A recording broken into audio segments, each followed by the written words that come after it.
يزيد الظالمين إلا خسارا. صدق الله العظيم وصدق رسوله النبي الحبيب الكريم ونحن على ذلك من الشاهدين والشاكرين والحمد لله رب العالمين. وبعد alhamdulillah, syukur kita kehadirat Allah Subhanahu wa taala masih dapat bersilaturahmi dan berkumpul menunaikan kewajiban beribadah kepada Allah Subhanahu wa taala, sekaligus kebutuhan untuk mengucapkan syukur kepada Allah atas nikmat-nikmat yang telah diberi. Syukur ini tidak akan kita laksanakan kecuali karena kita merasa sebagai sebuah kebutuhan. Dan saya baru memahami betapa beratnya berterima kasih dan seberapa besar kebutuhan kita terhadap terima kasih sekitar 7 atau 8 tahun yang lalu diadakan pengajian oleh Dinas Syariat Islam Pemko Banda Aceh di Masjid Al-Abrar di Lamdingin.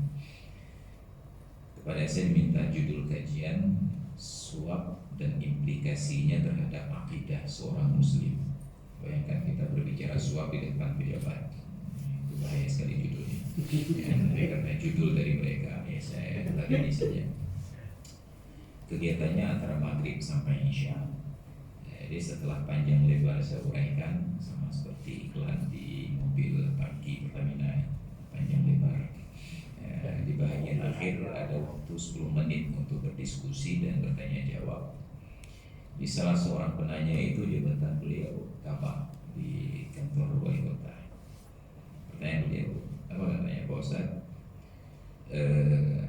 Ada seorang senior kita pejabat yang dulu membantu kita untuk menjadi pegawai, diberikan pekerjaan jabatan. Lalu beliau sakit. Boleh nggak sebagai wujud terima kasih kita bantu biaya pengobatan beliau? Bukan kita, saya bantu biaya pengobatan beliau, datang ke rumah sakit, saya bayar tagihan. Saya bilang boleh-boleh saja, silahkan. Dengan catatan, jangan tuliskan bahwa pembayaran itu dari Anda. Saya katakan, komplit dulu. Tapi Pak Ustaz, kalau saya nggak tulis saya yang bayar, nanti beliau nggak tahu. Jadi saya tanya beliau, Anda sebenarnya mau bayar biaya tagihan rumah sakit untuk beliau atau ingin memberitahukan bahwa yang bayar itu Anda? Agak bambu, gak balik lagi. Saya Pak Ustaz punya kebun rambutan di Indrapuri, luas. Boleh nggak sebagai wujud terima kasih waktu panen rambutan itu saya antar 1 karung ke rumah pimpinan atau orang yang sudah berbuat baik itu tadi. Saya jawab, jangankan sekarung, 1 kontainer pun nggak ada masalah. Tapi jangan dituliskan pada pengiriman itu dikirim oleh si fulan. Beliau terjebak lagi dalam pertanyaan sama. Tapi Pak Ustaz nanti beliau nggak tahu kalau itu saya kirim.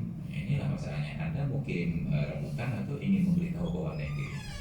Jadi setelah 2 kali beliau ajukan kasus, dua-duanya mentah, akhirnya dalam nada semi frustasi beliau menggugat. Jadi kalau bayar nggak boleh, kirim rambutan nggak boleh, lalu bagaimana kita berterima kasih Pak Ustaz? Baru saya tahu ternyata berat sekali berterima kasih. Sampai beliau bingung. Saya bilang begini Bang, kalau ingin berterima kasih, temui beliau, pastikan sedang berhadapan-hadapan dan beliau memperhatikan Anda, lalu katakan terima kasih. Jadi kita mendramatisir berterima kasih itu ternyata berat sekali. Nah bayangkan ketika Allah menciptakan kita, memberikan nikmat yang tidak terhingga, satu nikmat itu terus berulang-ulang manfaat, dan berikut diberikan panduan untuk berterima kasih. Itu luar biasa sekali. Maka beban terberat dalam hidup kita, orang-orang yang sudah berjasa itu tidak membuka ruang untuk kita membantu beliau. Waktu ada acara hajatan, jangan bantu kalian, datang saja. Itu sungguh penderitaan bagi kita. Kapan sempat belas desa? Nah sekarang ada orang yang membantu kita, katakan karena saya sudah bantu kamu, maka tolong bantu saya. Kita dengan suka hati akan membantu. Nah itu sebagai ucapan terima kasih diberikan petunjuk. Nah sekarang Allah telah menciptakan kita dan memberikan nikmat yang berulang-ulang, untuk semuanya itu diberikan panduan terhadap terima kasih. Dimulai dari yang terima kasih wajib, ada sholat fardu 5 waktu, inilah yang kita sangat bersyukur diberikan pengajaran tersebut. Dan yang kedua yang jadi judul kita hari ini, yaitu membaca Al-Quran, tilawah Al-Quran, tadabbur makna Al-Quran dan seterusnya. Fadilah membaca Al-Quran. Maka kita bersyukur kepada Allah atas nama tersebut. Salawat dan salam kepada Rasulullah yang memberikan tuntunan yang terbaik dan yang sangat manusiawi kepada kita tentang bagaimana berinteraksi dengan Al-Quran. Beliau bukan hanya membaca, tetapi beliau mengamalkan Al-Quran itu dalam kehidupan, sehingga Ummul Mukminin Aisyah, istri beliau, menyatakan kana khuluquhul Quran, akhlak Rasulullah itu adalah Al-Quran. Maka saat ada pihak-pihak yang benci terhadap Islam, mencoba membenturkan ayat-ayat tertentu dari Al-Quran itu dengan hak asasi manusia sekarang ini, kita dimudahkan dengan mengetahui kehidupan Rasulullah. Ketika ada ayat misalnya berbicara wallati takhafuna nusyuzahunna fa'iduhunna wahjuruhunna fil madaji' wadribuhunna fa in ata'nakum fala tabghu 'alaihinna sabila. Dan istri-istri yang kalian khawatir akan bersikap nujus, tidak patuh kepada kalian, diberikan solusi. Fa'iduhunna, nasihati mereka. Nah, ternyata menasihati istri itu tidak mudah, sangat sulit. Kenapa? Karena segala kelemahan kita diketahui oleh istri. Jadi begitu istri mulai berulang, kita nasihati. Jadi istri itu jangan aneh-aneh, jangan bertingkah, bantu suami, patuh pada suami. Apa yang terjadi? Dia hanya sekedar mendehem saya. Tadi sholat subuh jam berapa? Ternyata suami sholat subuh jam 9. Jadi bagaimana akan menasihati istri untuk patuh kalau suami ternyata lebih buta lagi? Jadi akhirnya tahapan ini dilewati. Ada solusi yang kedua, wahjuruhunna fil madaji', jauhi mereka di tempat tidur. Bahasa ini tidak dipahami secara harfiah, bukan pisah ranjang. Kan nggak perlu suami istri itu beli ranjang yang bisa split sih, karena itulah ranjang satu. Tapi yang dimaknai dari wahjuruhunna, pisah ranjang itu adalah putuskan komunikasi. Walaupun tetap tidur di ranjang yang sama, sebentar berdua, tetapi menghadap ke kiblat yang sama. Jadi suami membelakangi istrinya, ataupun istri membelakangi suaminya. Tapi dalam hal ini karena kewenangan pada suami, suami yang belakangi istri. Ternyata obat ini sangat mujarab. Maka bagi yang sudah tidak lagi berstatus jomblo boleh diamalkan. Jadi istri itu paling tidak tahan apabila diputuskan komunikasi. Jadi saya punya kawan ribut-ribut dengan istri senior lah. Sampai suatu malam beliau telepon saya. Setelah saya verifikasi apa yang sudah terjadi, saya sudah maki-maki istri. Jadi apa yang sudah Anda katakan? Pokoknya sebuah makhluk di kebun binatang sudah saya absen. Kau anjing, kau kepiting, kau kucing, kau tergiling, kau kambing, cacing, habis semuanya. Dan dia puas dia. Selesai masalah, itu yang belum. Dia sudah habis sebutkan semua makhluk di kebun binatang dan ternyata belum selesai masalah. Maka saya tawarkan solusi ini. Kalau dengan ribut nggak selesai masalah, maka sekarang coba selesaikan secara diam. Tetap pulang ke rumah, tetap tidur bersama, tapi memandang istri dengan wajah manyun. Monyong saja dulu setiap ketemu istri. Hanya itu saja saran saya. Dan ternyata beliau amalkan. 3 hari kemudian beliau telepon saya, alhamdulillah permasalahan sudah selesai. Saya tanya, apa solusinya? Saya jalankan instruksi kamu. Saya diam saja setiap ketemu istri, asal pulang rumah mulut tetap runcing. Ternyata istri hanya mampu bertahan 3 hari. Ditanya kenapa mulut runcing selalu pulang ke rumah? Dan nggak perlu didikte kepada beliau untuk jawaban berikutnya. Beliau langsung berimprovisasi. Kalau kamu senang melihat mulut saya runcing begini, lanjutkan aktivitasmu. Tapi kalau ingin berubah, senyum kembali, maka ikuti saya. Ternyata selesai. Maka ketika masuk tahapan berikutnya, wadribuhunna, diartikan secara harfiah, pukul mereka. Maka banyak orang-orang yang ingin mendiskreditkan Islam, jadikan ayat ini menunjukkan bahwa Islam itu tidak humanis. Islam itu mengajarkan KDRT. Bagaimana jawabannya? Jawabannya adalah kehidupan Rasulullah. Pertanyaannya, kalau Rasulullah yang akhlaknya itu Al-Quran, yang punya stok istri sampai lebih dari 10 tersebut, pertanyaannya, berapa orang di antara istri itu yang pernah dipukul oleh Nabi dan berapa kali?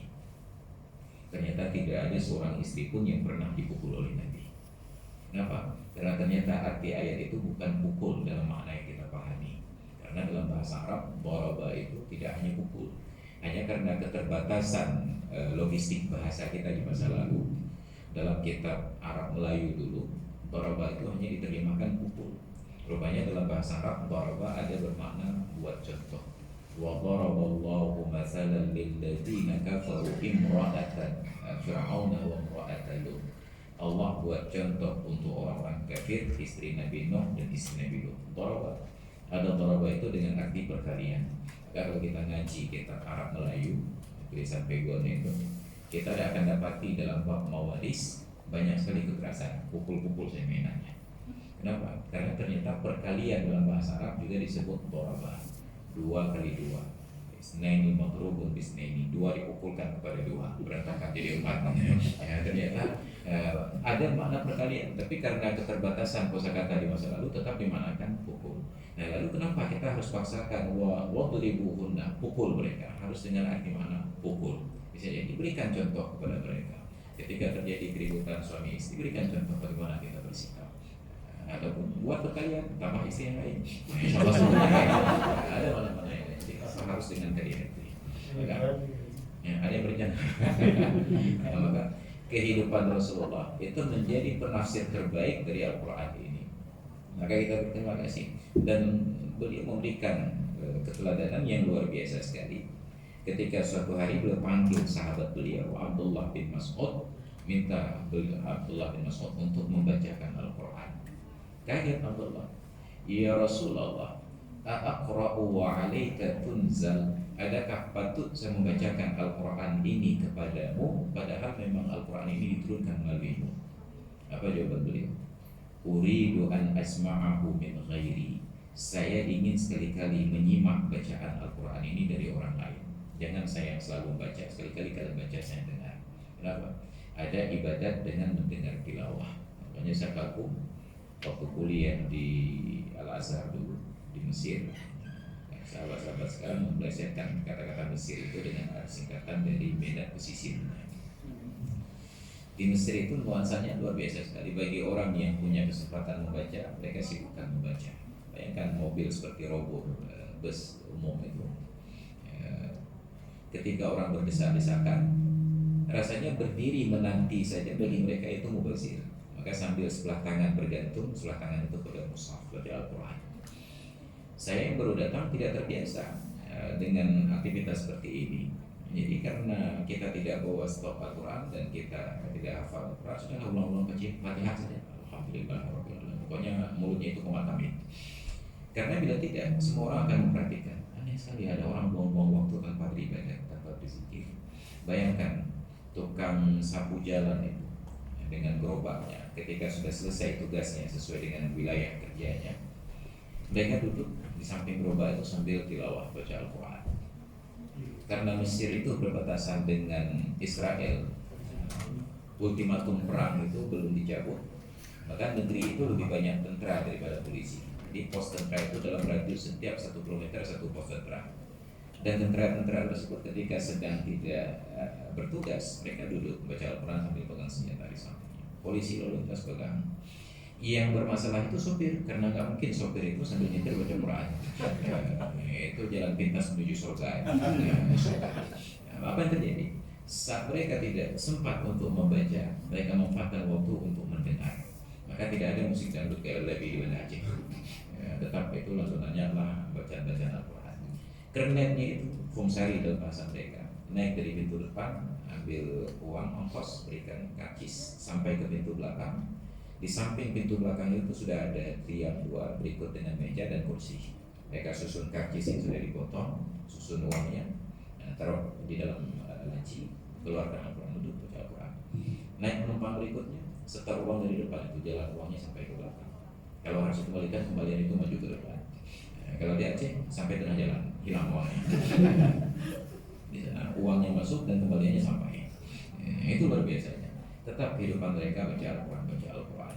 Maka membaca Al-Quran itu diteladankan oleh Rasulullah. Kalau tidak sempat membaca, minimal sempatkan waktu untuk mendengar. Maka duduk sambil mendengarkan, bisa berpahala dan bisa berdosa.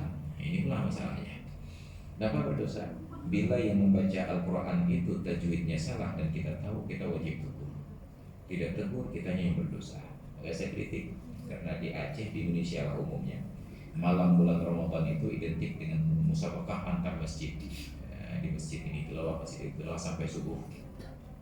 Rata-rata yang semangat baca Al-Quran itu orang yang nggak ngerti tajwid. Ambil kita mau istirahat terdengar bacaan yang salah. Kita yang tahu bacaan itu salah wajib menegur. Dari rumah datang ke masjid, bang itu bacaannya salah, balik lagi. Belum sampai ke rumah salah lagi, balik lagi. Nah, jadi masalah. Enggak ditegur kita berdosa. Ditegur nggak sempat itu. Nah, kalau begitu ganti buat ada semacam jaringan telepon hotline, jalur panas.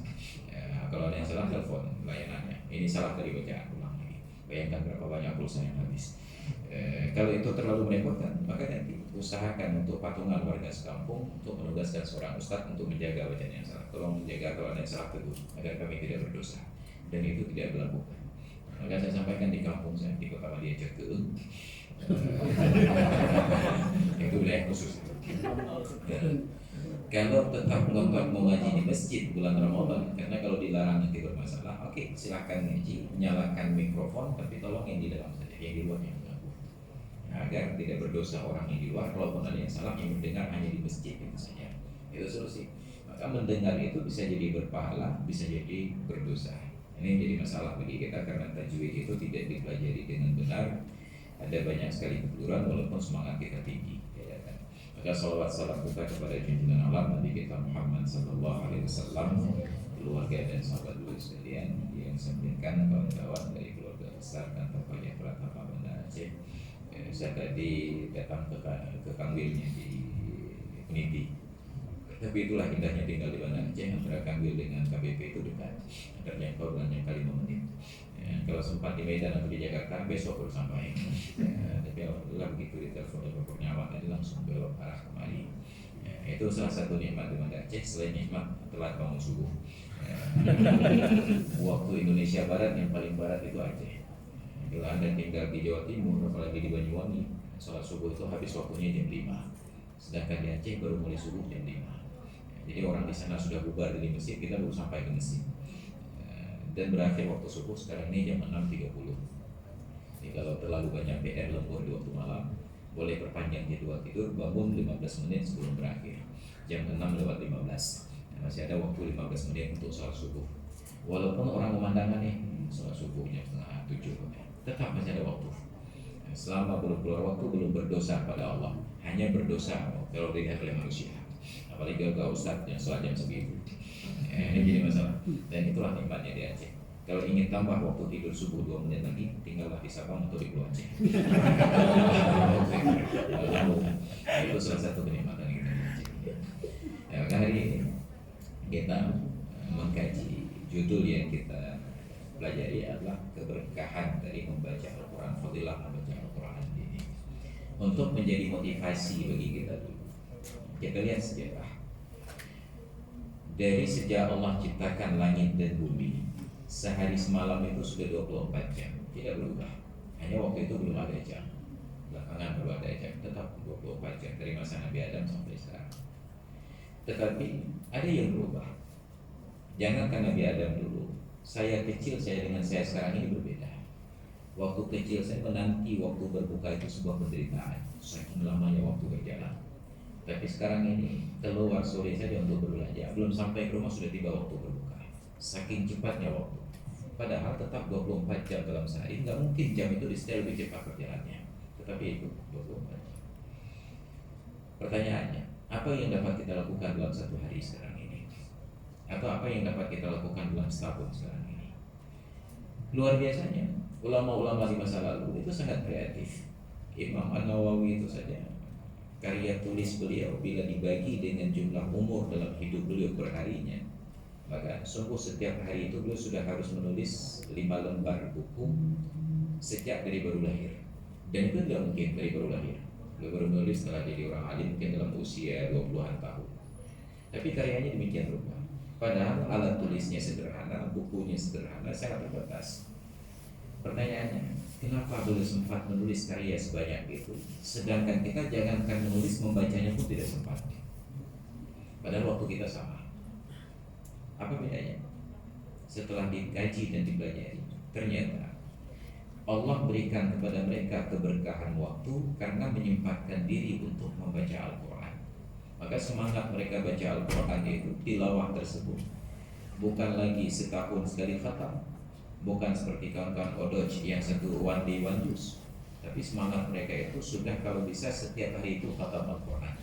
Kalau lakukan karena dilarang oleh Rasulullah Sallallahu Alaihi Wasallam. Beliau tegur Ibnu Mas'ud, katanya, ya Rasulullah, fika makhtimul Quran. Dalam durasi berapa lama saya harus khatamkan Quran? Kata Nabi, 30 hari sekali.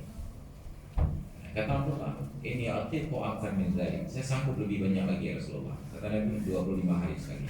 Saya sanggup lebih sering lagi Rasulullah. Kata Nabi, 15 hari sekali. Sampai akhirnya Nabi hanya berikan rukhsah dalam sepekan itu 2 kali khatam. Bayangkan seminggu 2 kali khatam. Artinya setiap hari itu 10 juz. 3 hari 30 juz. Baru diulang lagi. 3 hari 30 juz. Dalam sepekan 2 kali khatam.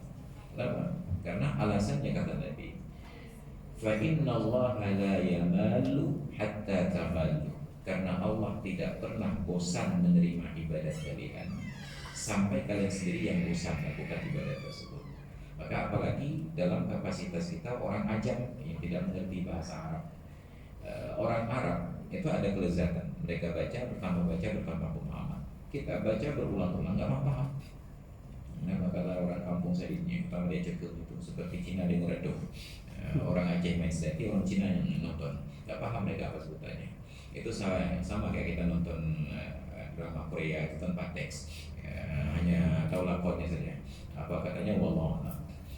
Ini terjadi. Makanya orang Arab diprioritaskan jadi imam itu aqra'ukum lil Qur'an, yang paling sering membaca. Nah, makin sering dibaca, makin banyak pemahaman. Karena mereka mengerti. Yang tidak mengerti baca berapa kali pun nggak ada pemahaman yang bertambah. Bahkan saat kita seleksi kita yang hadir di sini saja ditanya satu persatu terjemahan dari Fatihah itu belum tentu kita paham. Terjemahannya saja. Padahal itu kita baca 17 kali sehari semalam minimal. Nah, orang Arab sekali baca sekali paham, tambah ulang baca ulang pemahaman. Nah, sebagai contoh saja, kalau kita kemari dari arah tempat saya Cekung gitu, ada di depan kantor gubernur sebuah lembaga BKKBN namanya.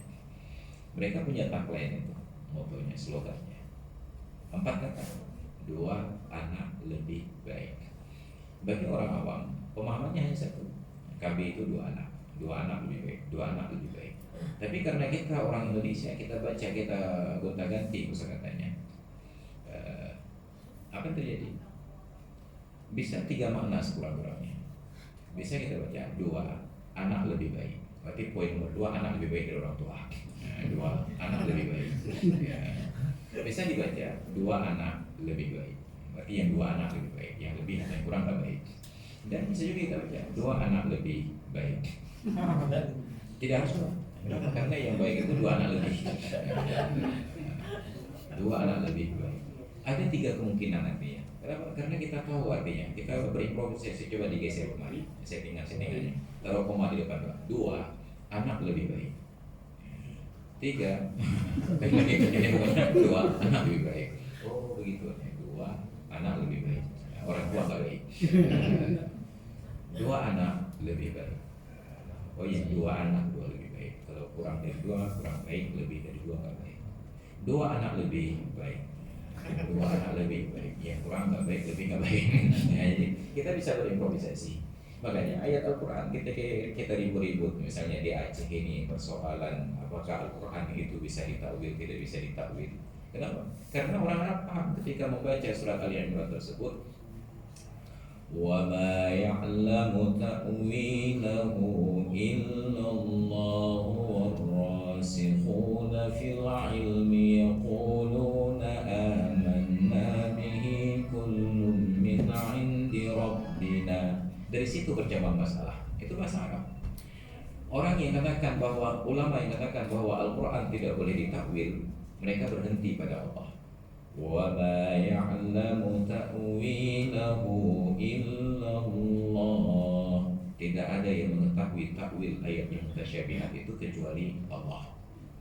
وَالرَّاسِخُونَ فِي الْعِلْمِ يَقُولُونَ. Sedangkan orang yang mendalam ilmunya mereka berikrar, amanna kullu min 'indi rabbina. Ulama yang setuju takwil beda cara bacanya.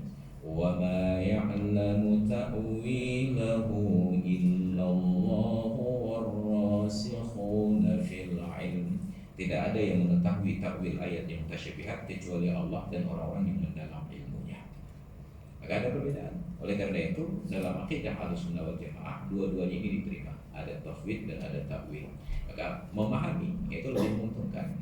Jadi ketika beberapa tahun yang lalu ada kegiatan dengan kawan-kawan Odoj, One Day One Juice itu dibuat kegiatan pengajian di musola di Tugu Darussalam. Judul kegiatannya Ngaos, ngaji on street. Saya provokasi mereka.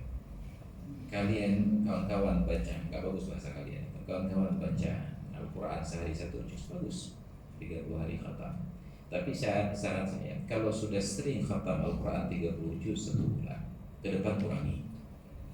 Itu saran yang tidak didapati dari Ustaz manapun kecuali dari saya. Kaget mereka, kok kurangi mau saya? Enggak terucap, hanya terlihat saya di matanya, penuh pertanyaan. Body language. Saya katakan, kurangi dari 1 hari 1 juz menjadi 1 hari setengah juz, dan pakai waktu yang sisanya untuk membaca terjemah ada Al-Quran terjemah. Kalau sudah sering khatam 1 hari 2 bulan 1 juz berikut dengan terjemahan, kedepannya kurangi, baca 1 hari seperempat juz, sisa waktunya pakai untuk membaca tafsir. Ada banyak pilihan tafsir bahasa Indonesia, mulai dari tafsir Al-Azhar, Wiyahaka, tafsir dari Quraisy Shihab dan lain sebagainya. Ada banyak sekali tafsir, ataupun tafsir-tafsir ulama Arab yang sudah diterjemahkan. Membaca tafsir kita akan lebih mendalami, memahami hukum-hukum di dalamnya. Nah, ulama di masa lalu mereka memanfaatkan waktu, sediakan waktu untuk baca Al-Quran. Semakin dibaca, semakin paham. Tapi dibatasi oleh Nabi, tidak boleh lebih sering dari sepekan itu 2 kali khatam. Karena Allah tidak akan bosan sampai kalian yang bosan untuk bacanya. Maka dibaca. Dengan kesediaan mereka membaca Al-Quran sesering itu, ternyata Allah kembalikan keberkahan waktu. Yang 24 jam sekarang bahkan kita tidak sanggup selesaikan bacaan 1 halaman kecuali Facebook. Tiba-tiba mereka sanggup menulis beberapa halaman dalam 1 hari. Allah kembalikan keberkahan. Maka yang lupa bagi kita sekarang ini adalah tentang keberkahan ini. Untuk harta kita lebih fokus pada jumlah daripada berkah. Untuk waktu kita lebih fokus pada jumlah waktu daripada keberkahan waktu.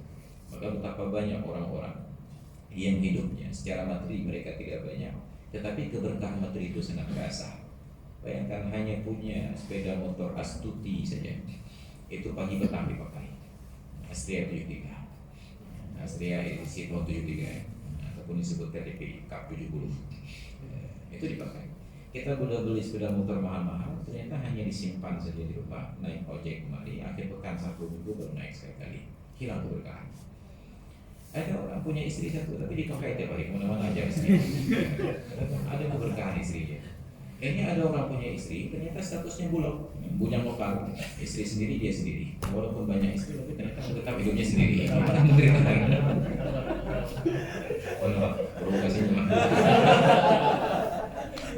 Jadi ini contoh tentang makna keberkahan. Kita terlalu sering berpikir tentang jumlah sampai lupa tentang berkah. Maka dulu ada seorang kawan sengaja bertemu dengan saya di waktu itu ada pengajian di Masjid Raya Baitur Rahman hari Rabu pagi. Katanya ternyata bermasalah. Beliau itu kerja profesional sebagai PNS instansi vertikal di Aceh. Istri beliau itu dokter, tapi di Bandung. Jadi timbullah persoalan. Beliau wajahnya ganteng, itu istrinya cantik, katanya kawannya konsultasi ini ada masalah. Saya katakan inilah persoalannya kalau kita terlalu fokus pada materi. Lupa keberkahan. Sekarang Anda punya penghasilan yang memadai, istri punya penghasilan memadai. Kenapa tidak nikmati hidup itu untuk bersama? Tapi istri saya di sana. Kalau begitu, buat pilihan. Apakah istri yang resign ikut Anda atau Anda yang resign ikut istri? Rasanya lebih mudah istri yang resign. Kenapa? Karena istri beliau profesional, tidak terikat dengan gaji. Sebab dokter itu bisa buka praktek kemana-mana. Tapi kalau Anda bekerja di lembaga pemerintah, Anda harus ajukan dulu perpindahan. Dan ternyata beliau pilih ikut istri. Itu bahkan saya provokasi itu sampai wakil Kajati. Ternyata istri beliau itu kerja sebagai jaksa juga di Yayasan Agung. Jadi setelah ceramah saya 1 bulan kemudian beliau pindah ke Jakarta. Kenapa? Karena hidup di sini sebagai bujang lapuk. Ini tentu kita harus maksimalkan manfaat ini. Jadi demikian pula pada waktu. Ada orang yang punya banyak waktu. Bayangkan nilai waktu bagi mereka hanya untuk menjaga kendaraan orang lain. Kawan-kawan yang kerja di parkiran. 1 motor lewat, oke 1.000, 1 mobil lewat 2.000. Bayangkan keberkahan waktu itu hanya untuk jaga motor saja. Andai kata mereka pakai waktunya itu sambil menanti pelanggan jaga motor tersebut baca Al-Quran, maka sungguh waktu itu menjadi lebih bermakna. Kenapa? Karena tabungan pahala itu luar biasa sekali. Makanya Rasulullah promosikan, man qara'a harfan min kitabillahi falahu hasanatun wal hasanatu bi asyri amsalihah.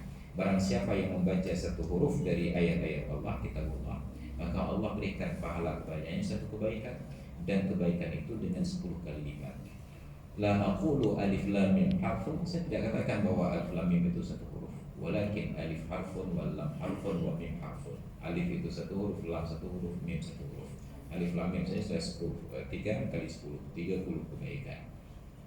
Kita lupakan, kan?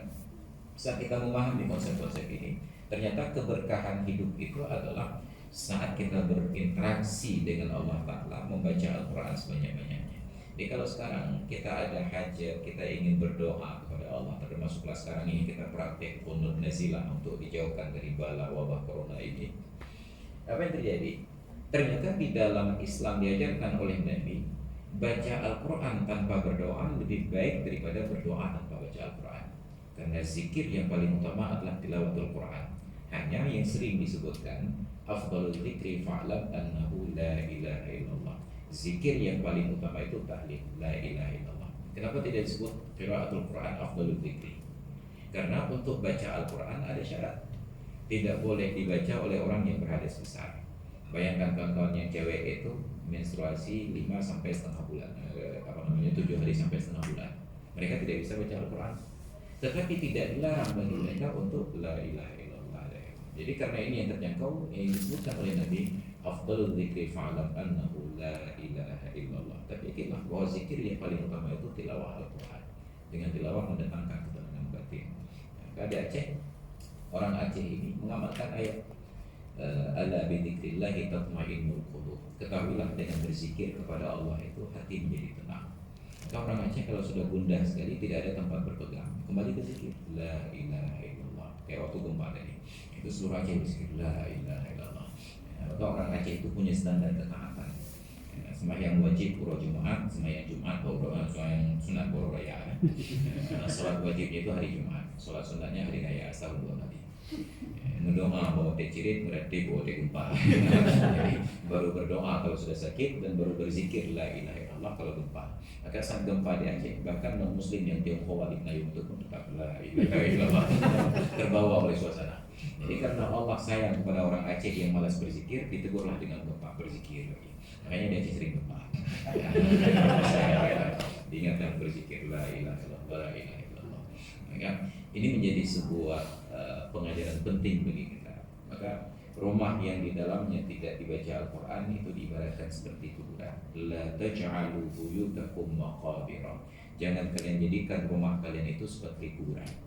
Kenapa? Karena di kubur nggak ada yang ngaji Quran. Nah sekarang anomalinya, di rumah kita nggak ngaji, baru ngaji kalau sampai ke kuburan. Jadi kalau lihat orang yang berkunjung kuburan semuanya baca Al-Quran, baca Yasin ini, tapi pulang rumah nggak pernah ngaji. Nah, ini nanti kita khawatir, kita ngaji datang ke kuburan, mayat yang di kuburan kalau mau ngaji pulang ke rumah. Sebelum mayat pulang ke rumah untuk ngaji, kita hidupkan kajian Al-Quran. Kenapa tidak waktu dari maghrib sampai isya itu kita manfaatkan duduk suami istri anak-anak baca Al-Quran. Kalau ada masalah juga, seorang kawan saya pengusaha nggak ada pembijak katanya. Waktu itu 2 orang anak beliau ngaji di Jakarta, di pesantren Jakarta. Beliau cerita ke saya waktu baru kenal saya kalau anak-anak pulang itu saya ajak ngaji ke rumah. Tapi beban bagi saya bahwa harus mereka yang ngaji, saya hanya ikut-ikut saja. Karena saya nggak pandai ngaji kata beliau. Tapi saya senang anak-anak ngaji. Maka saya minta ke Ustaz, bagaimana caranya untuk bisa belajar ngaji, ya, dan itu tidak terlalu membebani saya. Jadi ajak saja Ustaz untuk privat di rumah. Itu loh masalah, Ustaznya udah datang, saya nggak ada waktu. Nah, kalau begitu ikuti Ustaznya. Saya ada waktu, Ustaznya nggak ada. Jadi repot juga begini. Saya bilang, lakukan begitu Pak. Waktu itu belum marak HP yang pakai MP3. Saya bilang, beli saja Walkman yang ada, beli kaset yang ada ngaji Al-Quran. Anda dengarkan bacaan lalu ikuti di tulisannya. Maka sering-sering begitu Anda akan bisa baca, bahkan tajwidnya itu lebih benar.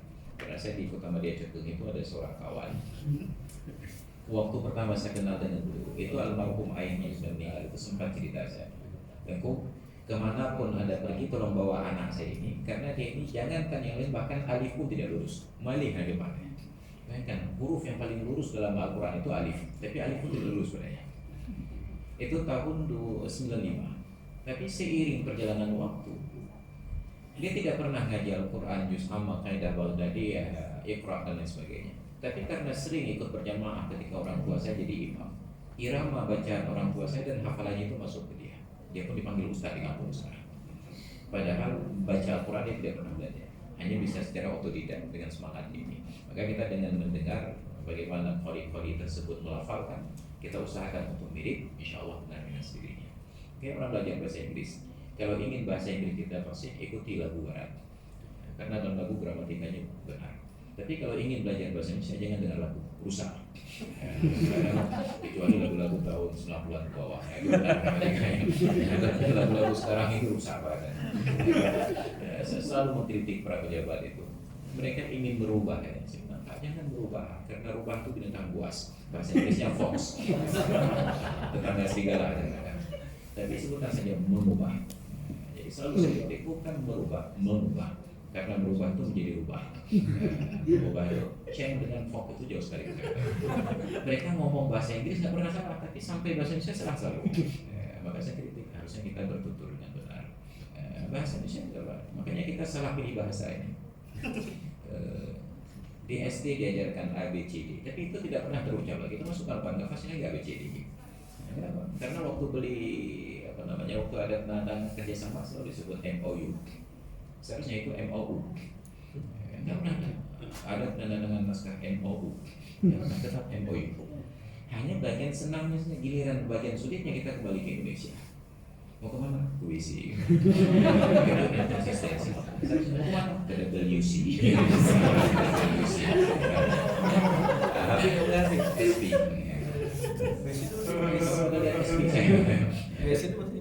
Bahasa Inggris, water closet, tapi terjemahannya udah pakai bahasa Indonesia. WC. Harusnya kan WC. Kita lebih senang menyebut BMW daripada BMW. Kenapa? Karena lebih panjang rumit BMW selesai. Bawa anak wing.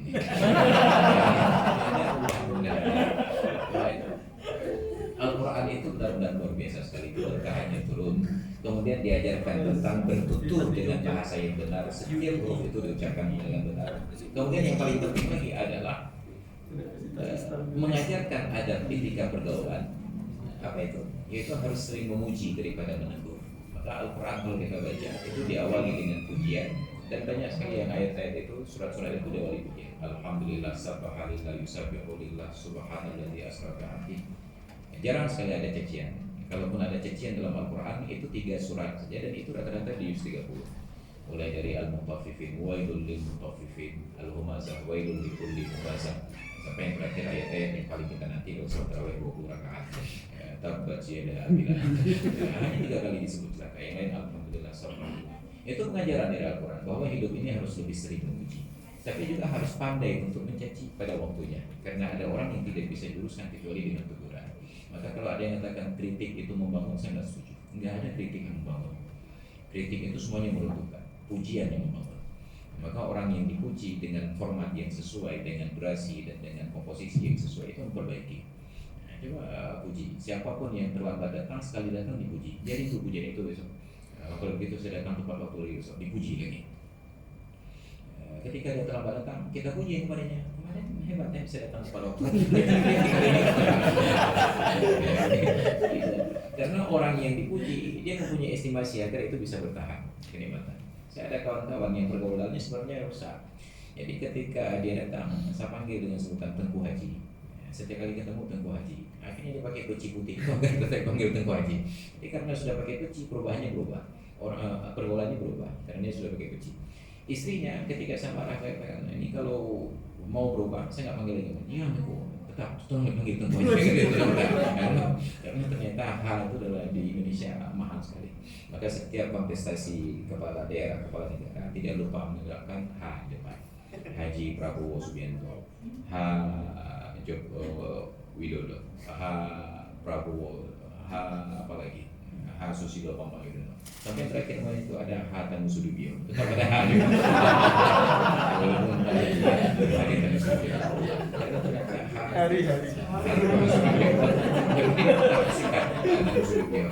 masyarakat oh haji juga. Karena itu sebuah pujian apresiasi.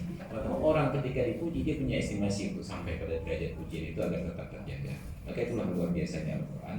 Maka usahakan interaksi waktu kita itu selalu ada waktu untuk membaca Al-Quran, apalagi bisa memahaminya dengan baik dan dengan benar. Ya hadirin dan saudara sekalian yang dirahmati Allah, ini sekedar provokasi dulu.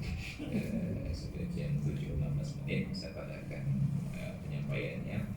Pokoknya usahakan anak-anak kita cinta Al-Quran, kita cinta Al-Quran. Karena saya kagum di media sosial itu diberikan contoh ada anak-anak ditawarkan HP dia tolak, tapi begitu diberikan Al-Quran dia mau terima. Nah kira-kira kalau anak kita diberikan contoh itu pasti HP dulu, Al-Qurannya ditolak. Ini bagaimana menjadikan anak-anak kita generasi yang cinta Al-Quran. Dan ingat, walaupun sekarang sedang booming takfir, itu sebuah anomali. Ada nilai positif dan ada negatif yang perlu kita pahami. Kami yang kuliah di Al-Azhar itu saja, yang kajian ilmu keislaman, tidak diwajibkan hafal Al-Quran 30 juz kecuali yang jurusan tafsir. Pertanyaannya, kenapa di Indonesia ini tidak ada yang belajar agama tapi ngotot hafal Al-Quran? Bagus, tetapi itu harus motivasi dirinya. Tapi kalau hanya sekedar prestasi, prestise bagi orang tua, itu menjadi beban bagi anak. Saya baru ketemu kemarin ada orang tua yang anaknya hampir 30 juz harus diantarkan ke rumah sakit jiwa. Kalau sudah berapa kali jadi imam di kampungnya, kita tidak salahkan hafalannya, hanya barangkali karena beban dia terlalu fokus pada hafalan sampai lupa interaksi sosial, fokus hanya ubudiyah kepada Allah, lupa tentang ada muamalah dengan manusia. Kita ajarkan anak kita, hafal Al-Quran itu bukan beban, itu adalah kebutuhan. Ketika dia cinta, dia akan terus ulang dan hafal. Tapi kalau targetnya hanya hafal Al-Quran dalam waktu singkat, tidak hafal Quran tidak berdosa. Tapi kalau sudah hafal tiba-tiba kita abaikan dan lupa, itu menjadi dosa. Makanya yang cari-cari dosa dalam hidup. Tanyakan anak, sudah siap? Tidak hafal tidak berdosa. Tapi kalau sudah hafal kita abaikan, tidak diulang-ulang, jadi lupa, itu menjadi dosa. Maka kalau anak kita sudah hafal Quran, proyeksikan pendidikan ke depan yang berinteraksi dengan Al-Quran. Walaupun sains, tapi sains itu bisa dihubung-hubungkan dengan Al-Quran. Maka saya kagum untuk Quran di Aceh ini ada Ustaz Ilham Maulana itu walaupun kuliahnya di Jerman, dia bisa berdakwah. Ada Tengku Pemalang Kontas, walaupun beliau kuliahnya di Jerman itu senior sekarang di UTU di Nubuk di Umar. Beliau juga seorang dai. Kita kagum kapasitas demikian. Jadi bukan berarti kerja di kantor pajak nggak bisa jadi dai. Bisa, tapi kita sampaikan kapasitasnya. Jadi itu yang jadi motivasi kita. Yang penting sering baca, jangan pasang target untuk hafal. Kalau hafal syukur alhamdulillah, bila tidak kita tidak jadi beban. Jadi demikian sekedar provokasi dari saya, kita buka ruang diskusi dan jawab. Silakan dengan segala